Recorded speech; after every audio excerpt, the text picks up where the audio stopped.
Hey everyone, Mr. Happy here, and welcome to Mondays with Mr. Happy, aka Mr. Happy Mondays, a weekly Q&A show where you ask me questions and I answer them. A little bit less crazy of a Sunday, but unlike the usual Sundays from the past few weeks where I'm wrapping up two back-to-back raids, I'm actually trying to squeeze this in right before another Delibram Savage run. So, last week I rushed through and did almost like a lightning round for the whole video. And while sometimes I'm out of breath doing that because I don't know how to breathe when I talk, I'm going to be doing that again this week, just to try and cut down on how long the recording itself actually takes, and not because there aren't enough questions, because I scrolled through even just a little bit, and quite frankly, I should be doing a lightning round because there are a ton of questions, though I'm sure given the context of a lot of them, there's going to be some overlap, and I may not have to answer each and every one individually. That being said, because I'm strapped for time, while I would love to do a little bit of a thing here at the beginning to give you kind of a brief overview of everything that just happened over this last week, I'm going to save that for some individual videos that I'm working on. And I've got a lot of videos coming this week, so please look forward to it. Before I go into the lightning round, to make sure I'm not late for raid, which is in about 45 minutes. Want to make sure I got enough time for that. Thank you to our sponsors over on Patreon who've been supporting me for whatever reason over there because they enjoy the content on the YouTube channel. That is literally the only reason it exists. So please just continue to enjoy the content here. But if you did want to support extra, that's there with really no sort of major gains or benefits. It's just there because people ask me to have one more so than anything else. But thank you to everyone who is supporting over there because you guys are all amazing. And of course, our patrons of darkness, Khuja, Janova, and Kurenai Oni, who go above and beyond by being on there. So thank you to them. Thank you to all of our patrons. Thank you to all of you tuning in, asking questions, or even just engaging with the video. Now, let's see how fast my Jersey mouth can get me through the rest of this video. Let's get to the questions. All right, so again, we're going to be lightning rounding these. There are a lot more comments than there normally are, no doubt because of all of the expansion information and the trailer and all that stuff that we just got. The very first question is just like, hey, I think we might be going to the moon. Do you think we might be going to the moon? I think there's a chance we're going to go to the moon. Bonus question, thoughts on the new healer? So yeah, we're probably going to the moon. And Sage was really cool. This will probably cover a lot of questions I'll have below this one. But I think nobody would have predicted Sage in this form, and I think that's almost kind of the best sort of reveal. There are definitely people who said, oh, healer, well, you know, Sage is a possibility. It's got stronger white magic, even has some stronger black magic. It's like a red mage if they had no melee, but focused more heavily on being a dual magic user. But this iteration is not only not like that at all, you know, it's just a healer at its core, but it uses literally Gundam weapons, and I don't think anyone could have predicted that. So it gave us a little bit of a flair on a classic take on Final Fantasy, and I'm really looking forward to the other job, which I'm sure there's going to be a prediction question down here. So I might as well preface this. My prediction, I don't have a job prediction anymore for the second role. We know through interviews, which I have to record a video on, that it's likely to be sharing maiming gear. That being said, I don't think I could give you a name on it. I think Scythe will be the weapon that is used. I think the hints lean most towards that. And obviously that leaves open Beastmaster. People look at Dark Knight, and obviously people come up with all sorts of names, like maybe it's a melee DPS Necro or a Reaper. I don't feel confident. I don't know that it's going to be any job that we traditionally look at, because you could have shown me the weapon for Alphino, and I would have still never guessed Sage. So I don't feel confident at all even making a prediction on that front. So my only prediction with the melee DPS job is that it will be a Scythe wielder of some kind. I feel like I spotted one in the trailer, but it was kind of difficult to tell. Now, that being said, we still have to go through the various other questions. What was the biggest highlight from the reveal stream and the live letter? I think Sage, actually, was one of the biggest ones, and the cross data center play. Even though we don't quite know the restrictions on it yet, those are going to be some of the biggest ones that came out for me. What was the best moment of State of the Realm in 2020?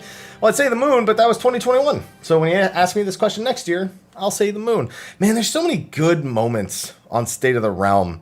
And I have trouble even, like, time just flows, especially last year. I don't even know what happened in 2020 and what happened before it. So I can't pick one moment, in all honesty.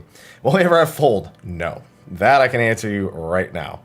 The next question, the announcement live letter has already gone. Thank you, Indigo Kitten, for writing this question. I'm not gonna ask you on your takes or opinions. My question is instead, what do you miss? What did or do you miss from being at a fan festival? What do you enjoy for being at home for these sort of announcements? So, I'll do the home part first. As much as it doesn't come off in maybe my the way I speak and the way that I present myself, I'm an incredible introvert. I have terrible social anxiety when it comes to meeting people I don't know, and people who especially know who I am and are going to act like they know who I am, are going to treat me like they know who I am, but I don't know the people on the other side. So I have to kind of blank slate, blank face if I've never met someone before, and just do my best to be a normal human being. And that's difficult for me because I'm scared to death of interacting with other people. Now, that being said, I put that fear aside when it comes to meeting people at conventions, because it is genuinely great to meet someone who enjoys what I do or just wants to, poke my brain with something real quick, because I don't normally get that level of social interaction whenever I talk to people. It's like being the kid who was never noticed in school, but then somebody tries talking to you and you're like, hi, yeah, but you're really weird about it. That's kind of me. So it's actually the same thing as both a pro and a con to having and not having a fan fest. I get to interact with the community in the method that I am most comfortable for, so that's a big pro for me. And the con is that I don't get to interact with people in the way that they would prefer to interact with me most directly. And that's with, a picture or just a quick conversation or something. And I always do my best at conventions to make time for people like that. So it is a lot different. That's probably the biggest difference. I know some people consider maybe, going to the bar or, stopping at the slot machines when it was in Vegas. But for me, it's never really what it's about. I do spend time with my friends at these events. And that is something I, of course, missed the most above anything else, is getting to get everyone together, have not a party even, but like just a little shindig with a bunch of creators, and get to just unwind in a way that I don't normally take for myself. Now, as for the next question, this video took me off guard. Didn't check the length and I thought it would be a quick video. Yeah, but it's me. They're never quick videos. Has there been any new information to Ishgard housing? Yes. So if you haven't been paying attention, this question was asked before the recent announcement stream. We have confirmed Ishgard housing will be in 6.1. That was my prediction, and I'm glad that I got that prediction right. But we will still see more Ishgard content in 5.5x. There will be occasional festivals that pop up that players can participate in, but we don't know the exact details on that just yet. But 6.1, we will have Ishgard housing. We had Kang Do here. Do you have a link to the music you use in your videos and podcasts? So it's a mix. So when I was first starting out, I was mostly doing charity work with Save the Children via the Gaming for Good charity. Save the Children is the foundation, and Gaming for Good is the platform with which I used to support it. And in that time, I met somebody by the name of Koajinx, who was someone who at the time was hoping to become a DJ, someone who created music. And so what you hear at the beginning of State of the Realm is actually one of Koajinx's songs. And I asked him ages ago, like, hey man, I'm going to be starting a podcast, I'm going to be doing videos. Do you mind if I use your music occasionally? He said yes.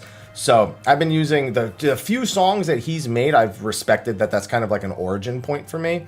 And it reminds me of that. I never forget that guy's first performance that I ever saw on Twitch via Gaming for Good. And I like to keep that close, even though it could probably use an update. I guess I have a hard time letting go of things like that. The other music comes from a website called Purple People Eaters, I believe, and those are all paid. You can buy licenses, commercial licenses and whatnot for that music, and I make sure to actually do that. So I think it's Purple People Eaters. I'd have to double check. Moonrise is a theme I use quite frequently from there.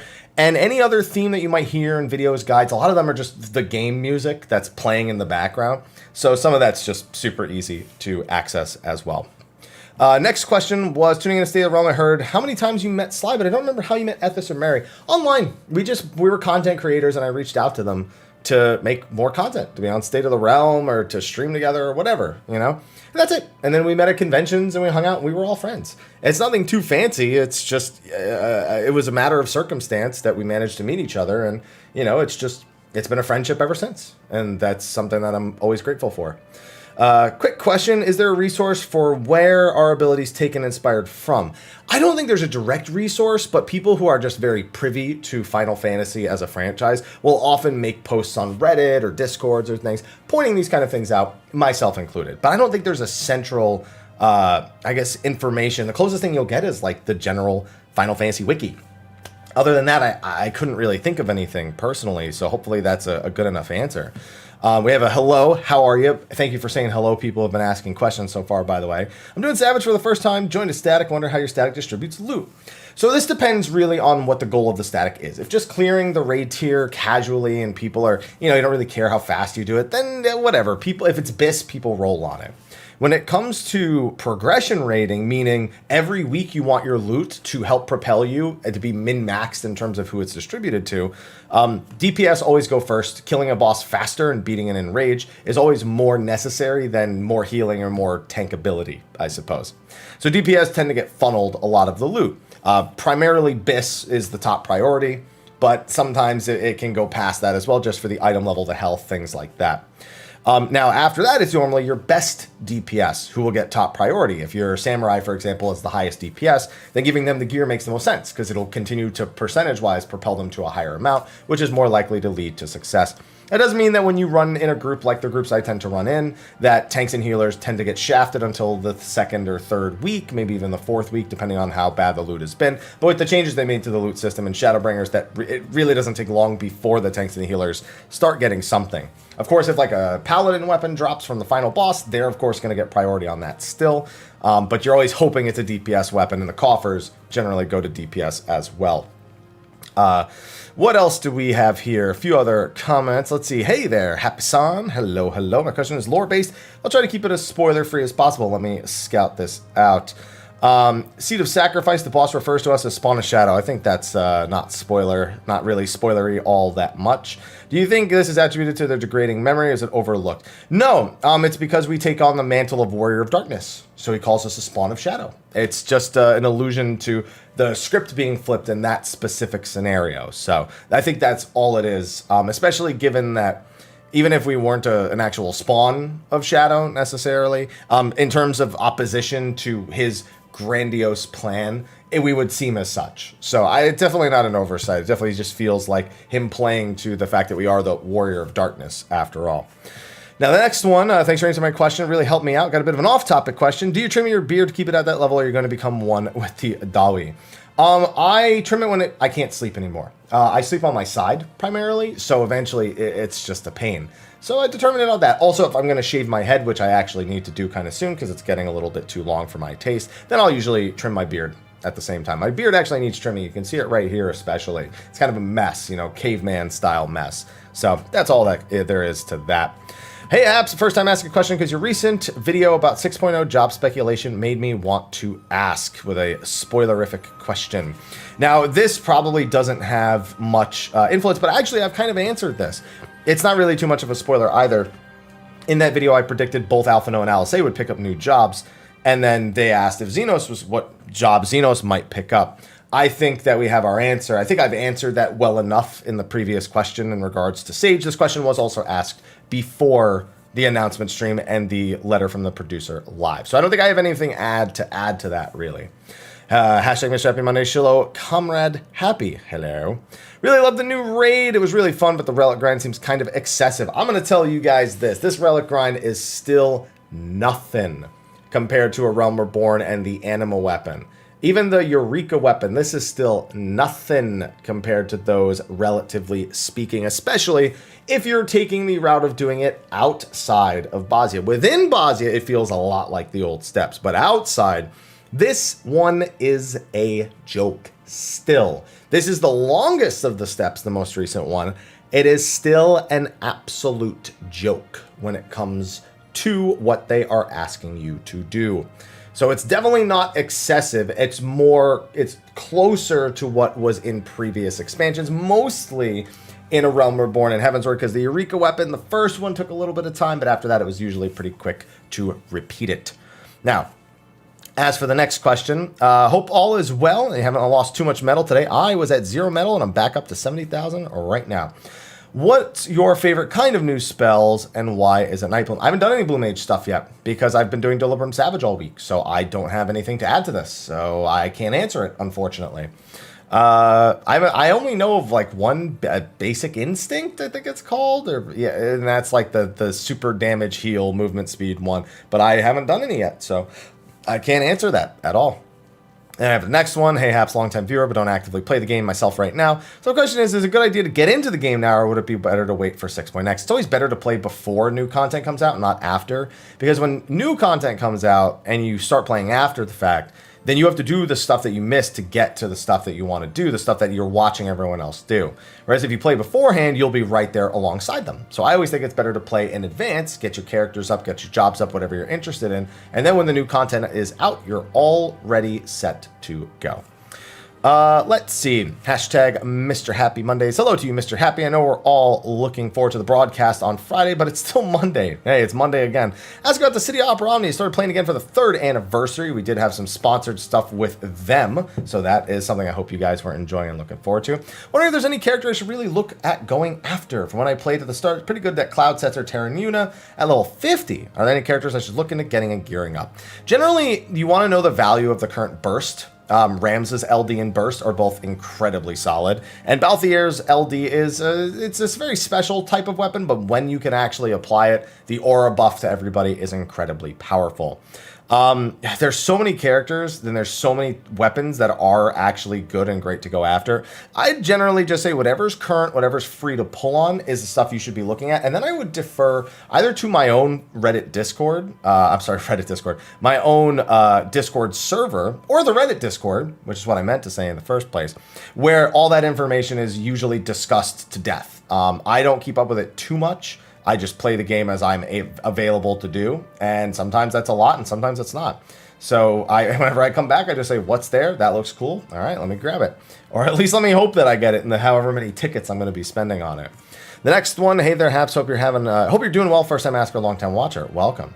Question is in regards to getting players into harder content. FC isn't geared towards that type of content. It's more relaxed and chill. I've been diving headfirst into working my way through Savage and Extreme, but every time I bring up the idea of a static, a lot of people in FC seem too intimidated to challenge it. They don't want to learn how to maintain mechanics or maintain uptime, line up buff windows. What would you recommend is a good way to get them to dip their toes?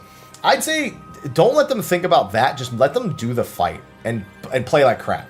I think that when people go into those encounters, if it's in a friendly enough environment, even if they're playing terribly, at some point people usually want to do better. It doesn't always happen, but this is where you find out if somebody just isn't cut out for it, or if they kind of actually really are, but they just never really thought of it because it seemed like something that was out of reach. I'd say just forget about that. Let's just go in and just laugh and have a fun time. Let's not worry about clearing it, whether or not we beat it, how far we get. And you know what? When this happens, these things never stick around. I'd say 99% of the time don't stick around, because there's going to be somebody who awakens their inner, raid beast. And for all I know, that could be you. And they're not going to be able to put up with the constant mistakes and people not paying attention and people not learning and people not trying to learn. But that person will probably go on to do more raids and to, try out more types of content. And that's a victory in my book, as long as it ends on somewhat positive terms with people. That was fun that one time, but maybe this isn't the time after all. Hashtag Mr. Happy Mondays. Hello, Haps, and greetings from Norway. I'd love to hear your opinion on something with Savage Raids. As far as the formula goes, we get 4 bosses, 4 different instances. Do you think there's any possibility to change up this formula and make raids akin to Delubrum? No. So the main reason why the raids are the way they are now is because it makes it easier to checkpoint. You may notice with the cases of things like Delubrum, Cashram, Lacus Latoria, or Baldessian Arsenal that it is all one and done. The way their instance structure is set up is not made for checking your progress in the greatest of manners. Now, not to say they haven't had it before where it can check your progress and it can remember those kind of things, but it is an issue that they struggle with, and it just keeps people in instances longer. That's another thing. They like to churn people in and out of instances to make sure that instance space is as available as possible.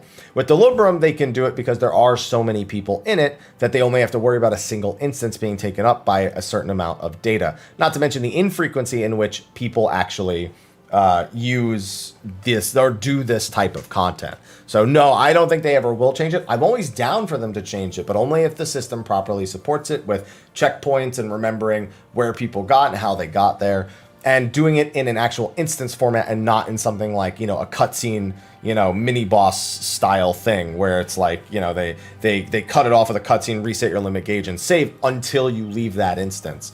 It would need to be something that's permanent and progress that is tracked permanently until the weekly reset actually happens.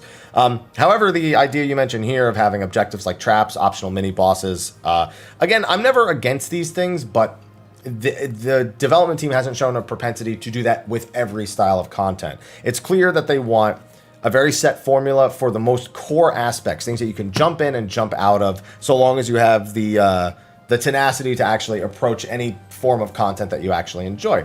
Whereas with Delubrum, Castrum, BA, they're targeting a very specific type of gameplay element, one that isn't available in most other places in the game, whether that be through the actions that you bring or the difficulty that it presents with the size of the raid and the actions that are actually required.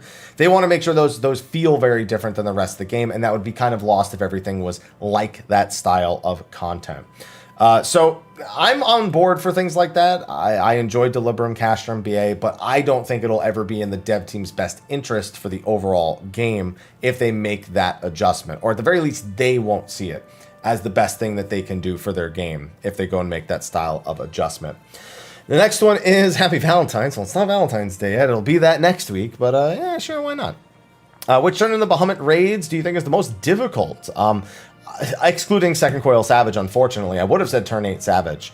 I'd say it depends, because some people find Turn 7 to be the hardest because of the difficulty of the original version, you know, but all of Second Coil, other than Nail, is so cheesable that saying anyone but Nail for the non-Savage version is kind of, I don't know, I can't, it's hard for me to agree with anything except Nail. And I do think the default answer should be Nail. I think it's the best fight. I think it's a little disjointed design-wise. There's a lot of stuff that doesn't properly carry over between phases. You have to. It's a good example of how far they've come. That fights are structured the way they are now versus the way they were structured back then. But things that it's also kind of weird because things that Nail did are just so basic now. A meteor dropping on somebody's head, feeding a meteor, you know, dynamo, a chariot. But I also know people can't do those things nowadays either, so maybe it just goes to show that sometimes the recipe is very simple, and you don't need to get all too fancy with things like chessboards and counting moves and things like that, like we do in Delubrum. But I still say, even with that in mind, that Nail is probably, for me, is the most obvious answer outside of Savage. If we were including Savage, I would say Turn 8 Savage would definitely be at the top, if not Turn 7. But I always found Turn 7 and Turn 7 Savage kind of boring. Yeah, so the next question asked about Blue Mage Ultimates. Do you think devs might change their stance? No. I think that they don't have a reasonable enough way on the back end to develop it so that 8 Blue Mages clearing Ultimate, the game sees as different than 8 normal players doing Ultimate. Meaning that, like, they could enable it and then give you an achievement and check to see if you're doing that, but they can't separate the rewards so that the rewards you get for doing it with 8 Blue Mages versus doing it normally are different, and I think they wouldn't do it without having that distinction. So yes, if they ever develop a way that properly distinguishes between what is a Blue Mage party attempting it and what is a normal party, then maybe. But until they do, they definitely won't go back on that, and I'm disappointed. I really think they should look into it. I think Ultimate, it's still only going to be attempted by Ultimate tier players. It's only going to be approached by Ultimate tier players, and thus no one's going to feel bad if people get their clears on Blue Mage. They'll understand that it's a Blue Mage clear and that that's just how it is. They've also gotten so much easier ever since they've changed all the abilities and we've gone up to level 80. Even with the sinking down, they just don't carry the same difficulty as they did before, so why not make them a little more fun, you know, a little more adventurous by allowing Blue Mages to do it. And almost everyone I know who is an Ultimate Raider that was going to do Blue Mage Ultimate is disappointed. And that's pretty much every Blue Mage player that I know. So then we had another couple questions here. Do you feel there's a way in which you can approach someone in a Party Finder format and politely tell them to look up their rotation and learn their job better? There is, but interpretation is not the same as intent. If you intend to be like, hey man, listen, you know, I don't really mean to be a pain in the ass, but I'm not going to lie, the performance, you can definitely still improve your performance. You know, there's things I was seeing you do that, yeah, it just, as someone who plays it myself, it just, you can still do better. There's no way that's as like coy and like not even nonchalant, but like as close as you're going to get to not offending somebody. And someone's going to be offended because you're calling them shit at the end of the day. And some people really don't understand when they're not playing well or when they're not playing to the level they at least think they're playing. And so it takes a very adult conversation to get there. And I'll be honest, you know, as a fellow man-child myself, at least I could say that much with the way that I sometimes present myself in my demeanor, that I don't even hold a candle to some of the stuff that I see in Party Finder and Duty Finder in regards to the immaturity of trying to improve oneself and do something new and better. But that's just the way it is, and I don't see that changing because the internet is the internet. It has been and it will be. I don't know how else to put it. If you can make a chimera of any 3 existing Final Fantasy creatures, I never really like these questions. They're not interesting to me because I like things that stand on their own. And while I think it's cool to sometimes imagine what it'd be like to fight multiple things at once, or when I was younger to put 2 things against each other, death battle style, the idea of combining a bunch of them outside of anything but kind of like a funny joke, I don't take too seriously. So it's not. I'm a lame-o and I can't really answer questions like that all that efficiently. Let's see. Post Endwalker trailer question here. So the hype is high, and I won't bother asking. And then, what do you think the next class is? And no, this whole thing is about it being Necro. No, that's one that is still out of what I think is even remotely possible. They said melee DPS. We know it's going to wear maiming gear, and we already have an example of Necro, 2 different examples of Necromancer in game, and it doesn't work like that. So it's definitely going to be a hard no for me on that. But I mean, it's not like I don't write the rules. It's just a hard no. In my mind, it's a hard no of it even remotely being a possibility. Sprout that just started playing 14. I got a rating question. If I want to raid, how perfect must I be with playing my job? Playing your job comes first. Playing the fight comes second. You don't have to be perfect. If everyone had to be perfect, their FF logs would just be literally nothing but 100 percentiles every time somebody pulls the boss. Minus, plus or minus crit variance. It's about improving. You need to be able to play your job at a competent level. If you have to stop pressing your buttons, for example, to do a mechanic, and you're sitting there in melee range, you're auto-attacking, but you've just stopped pressing all your buttons just to focus on the mechanic, that might be okay when you're seeing a mechanic for the first time, you're just trying to learn it. But by the time you're trying to beat an encounter, by the time you're trying to improve your gameplay, it's things like that can't be happening. And again, it's okay to make a mistake, get lost, press a button at the wrong time. That happens to even the best people. But it's different than not being able to play it at all. There are people who will spam Blizzard 3 and they'll join Savage party finders on Black Mage. I'll be like, what the hell are you doing here? Get out of here. So you don't have to be perfect, but you have to have the most basic of understandings and be able to perform at a somewhat competent level. You shouldn't fail mechanics because you don't know how to play your job, and you need to focus on that. You should be able to play the job and then figure out how to apply that knowledge to an encounter in order to get the best out of your gameplay. So that's about the best I can do answer-wise. Next one, hello, here's 10 million metal. I'm going to need more than that, in all honesty. It's been a while since I've asked a question, so let me give you context. I've been playing since Realm Reborn, and while I might be able to play Savage Tears, my log numbers are quite bad. I feel like I read this question last week, or somebody who asked a question that was exactly like it. I can do Savage, but my logs aren't as good as I want them to be. I feel like I almost saw this word for word last week. Maybe I'm just imagining things. What other activities, exercises in 14 would you recommend to improve my melee rotation? I mean, you just need to be playing it in anything. If you fundamentally can't do things like positionals or you lose yourself in your rotation, repetition is the only thing that gets you there. Stop thinking about what you can do to improve and just play it more, because that's how you are going to improve. Sit at a dummy and practice. Go into a dungeon. Go into dungeons with all sorts of different mechanics. Join an EX trial. Maybe do some normal raids, some 24-man raids, some Savage. You just need to play the job and be cognizant of what you're trying to improve on while you do so. Is there any single player game that could help me develop transferable skills? I don't think so. I mean, there's nothing like 14 single player. There just isn't. Somebody might say there's tap target single player games. No, there's nothing like Final Fantasy 14 that you can equate single player wise. If you played other MMOs, maybe, but even then, why would you do that to learn how to play 14? You know what I mean? Thank you for answering a question about true dual wielding. Super appreciate that. No problem. How are other MMORPGs doing? I think people have a very jaded view of how other MMOs are doing. Some people think that WoW and 14 are the only things alive. I can tell you, ESO is very, very much alive. Even Guild Wars 2, which has had plenty of ups and downs, is doing all right. I'd say what people think of a successful MMO has changed so much since World of Warcraft. You need to be millions of subscribers or you're not successful. Even if you can run and your niche community loves your game, they support your game, you're profiting, people don't see it as a success. So I actually do think that, and I mean, look at Final Fantasy 11. That game is literally in the ground, one foot into the grave, 2 feet. Heck, I'd say it's halfway jumped in. But now it's okay, no. We're still technically above the grave, and let's start to push ourselves out while we introduce some new content and storylines and things like that.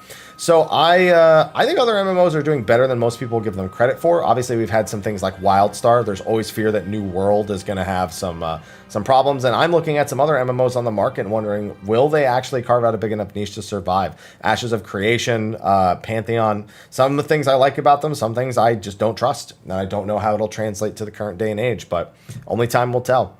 Can you elaborate a little bit on what you meant if they have issues getting gear to everyone as it is with weapon drops? What issues? I'm referring to you kill one EX Primal, it drops one weapon, and everyone else gets 1/10 of a credit towards a weapon, which means that if you want more than one weapon, you're looking at 20 runs minimum if you don't get the weapon you dropped. It took me 97 emerald weapons. I don't even know. It was 96 or 97 or something like that. It took me over 90 emerald weapons to get my monk fists.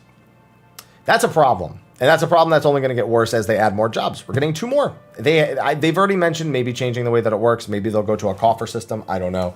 But that is a bit of a problem when it comes to EX trials. What's the best method or outlet, in your opinion, to show Yoshi and the dev team that many members of the community would actually want this again, even if just for aesthetic purposes?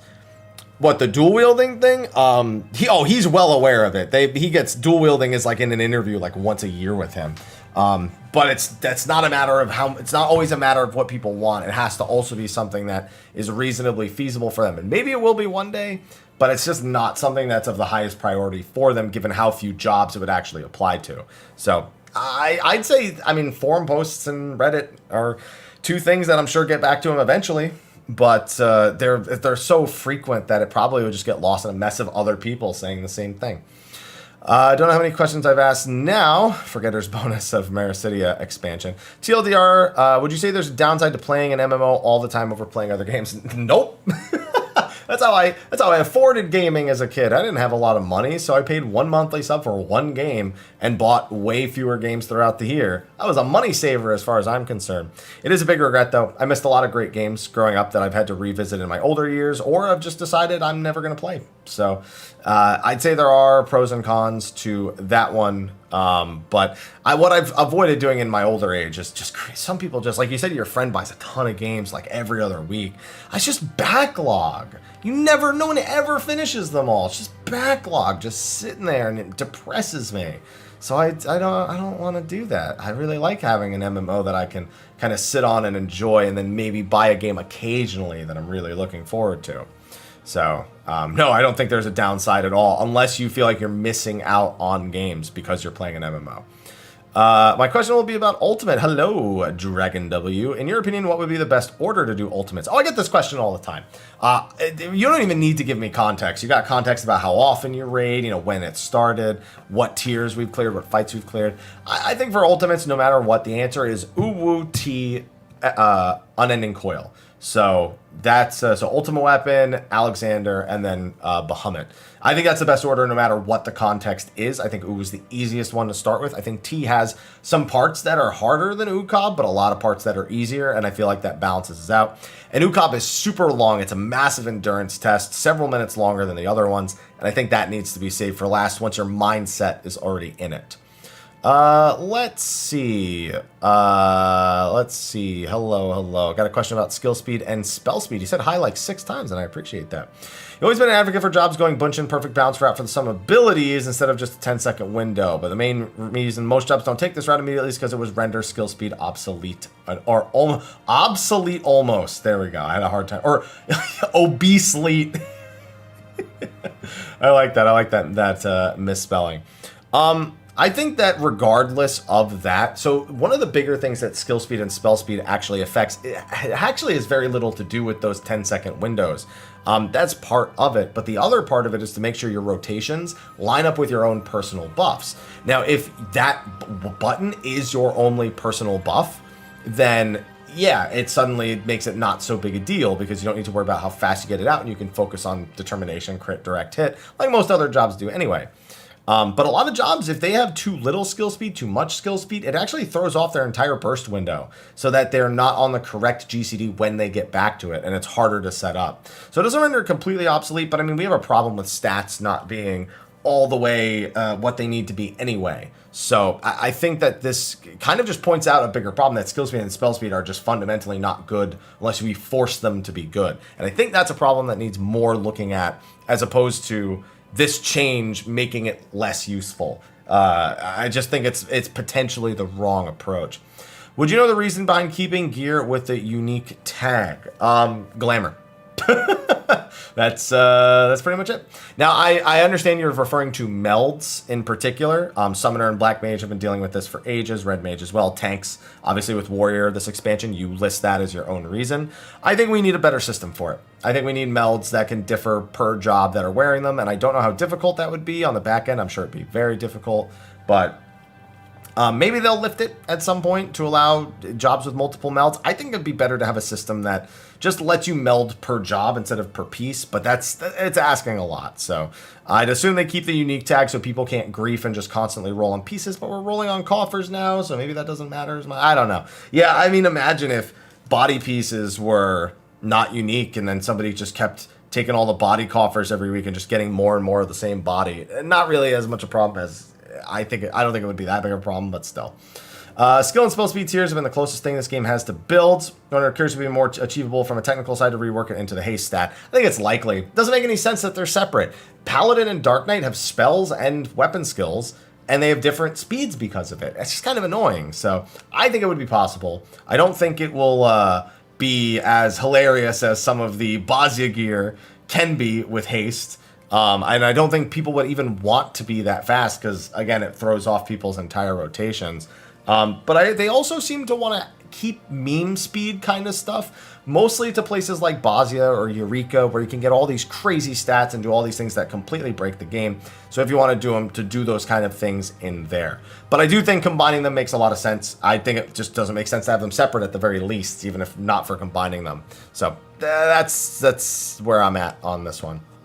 I got a friend that's cap and only getting to item level 500. They're talking about doing extreme savage and ultimates. I'm the one who runs the DPS meter, and then when they ask me how their DPS is, I'm torn to go about this. 6 out of 8 of us do not have great numbers. I'm hesitant to tell them objectively what's going on because I'm worried it will dissuade them from improving. I mean, you can't know you need to improve if you don't know that you're not playing well. So, I mean, you just gotta tell them, in my opinion. If they can't, listen, if you can't take being told you can improve, then you won't improve, and you will, you just don't have the right mindset for it, and you shouldn't be trying to approach content where you're not willing to improve. So you just got to tell them, just, how do I use parsing to have a conversation? If they ask about their DPS, tell them it wasn't very good. Tell them the number, and tell them that's not very good. Maybe tell it a little bit nicer than I'm telling you right now, but you got to tell them. If they don't know the answer, if they don't know the number, they can't improve it. They have to know. So that's my opinion at the very least. I see a completely troll question. There's no way I'm answering that one because that's super bait. And then there's a bunch of comments about last week's Summoner, Scholar, Summoner Works post 5.1, waste of achievements, a lot of commentations, some people predicting what the next ultimate will be. We know now it will be the Dragon Song War. Blitzball range DPS, that is troll as hell as well. It's probably not troll, but in my opinion it's troll. We also know we're getting a melee DPS, so I don't need to humor Blitzball range DPS questions anymore. As a streamer, does one need to bother with copywriting logos? It's a good idea to do it with absolute certainty. Because, you can always fight one if someone were to do one maliciously, especially if you have like emails, original emails and stuff like that, regardless of the filings. And you have dates attached to all those things, which is generally what you do. You keep a record, and that makes it difficult for anyone to do it, even if you don't. But it's way better to actually copyright or trademark certain things if they are within reason, especially designs that you've had commissioned out or made yourself.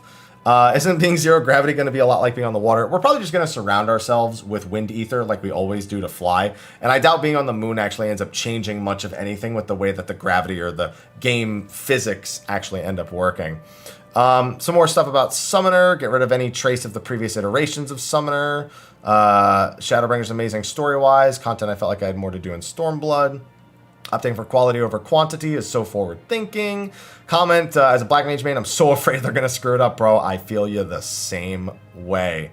Oh, man. We have, since the second job is almost certainly a DPS, we know that it is. It's a melee DPS. Doesn't melee make more sense than caster? No, no, caster definitely made more sense. Melee was the only other option, however. Because both the last time we got a melee and a caster was at the same time. And so those two made the most sense. However, with us having 3 casters and 4 melees, caster made more sense with that timing in mind. But they went melee, and that's how it turned out. So now we get to wait to see what we're actually going to get for our next melee DPS. We will have 5 melees, most likely 2 maiming, 2 striking, and 1 scouting. That seems to be what they're going to be going for. And that seems to be the last actual question when it comes to this. There is one comment here. You always act like you know what they're thinking. They will never do that, I'm 100% certain. Listen, if people can't accept that sometimes I'm going to say, based on their patterns, I am certain that they will not do. If you're that upset about it, I'd ask you to take a step back, relax, and enjoy the show. We have a lot of information. We have quotes directly from developers about things they said they are not going to do, and sometimes they turn those things around. They said we weren't going to get flying in a Realm Reborn, and we got it. You know, they said that originally there were going to be no hats for Vera and Hrothgar, and then, you know, they actually ended up having a third of the hats already ready, and it doesn't really seem like they've done much for it since then. But it's never about understanding or knowing what the development team is going to do. It's about taking their own words and using them to formulate answers to things. Answers that people ask on this show, answers to questions people ask on this show. And that's all we can really do, because we have insight into the way that they think. We have things that are written, things that are said via live letters or interviews, even my own words with Yoshi P and the team that I've posted on content for all these years. And it's reasonable enough to say that we are fairly certain that one thing won't happen one way or another. For example, we know we're getting a Scythe DPS. We know we're getting a melee DPS. It would be wrong of me to say that it's absolutely a Scythe. It's better for me to say it's most likely to be a Scythe based on the hints that we got. Doesn't mean it can't be that or can't be wrong, but what I will say is I'm 100% certain that they're not just going to give Dark Knight a Scythe and make it a DPS. That's something I feel very confident saying, because there's no precedent for it. It's like one of those wild ideas. And most of the time when I say things like that, it is because it's a wild idea based on precedent. Obviously, we've had cases like Male Vieira where I have to bite my tongue and accept that I was wrong about something. And that's fine. We can say we're certain about something because of all the precedent that's set for it, and then be wrong. That's perfectly fine. That's acceptable. And as long as people understand I am not Square Enix, I do not speak for them, and that, you know, I feel very strongly about certain opinions. So if you can't accept that, sorry, but there are worse things happening in the world that you could be putting your energy towards instead of worrying about what some dude on the internet in a Q&A that has 5,000 to 6,000 views on the weekly is thinking and saying, because that person is not as influential on the world or anything. And you can put your energies towards something, I think, a little bit more productive. Now, with that, thank you for asking all your questions for this week's episode of Mondays with Mr. Happy in another lightning round style. I still went way over time. I've got raid in about 15 minutes. So thank you again to our patrons for sponsoring the video, our patrons of darkness, Khuja, Janova, and Kurenai Oni. And if you have a question, patron or otherwise, ask it in the comment section of the video below for next week's episode of our Q&A. And with that, I will get going. I'll see you all in the next one. And until then, take care.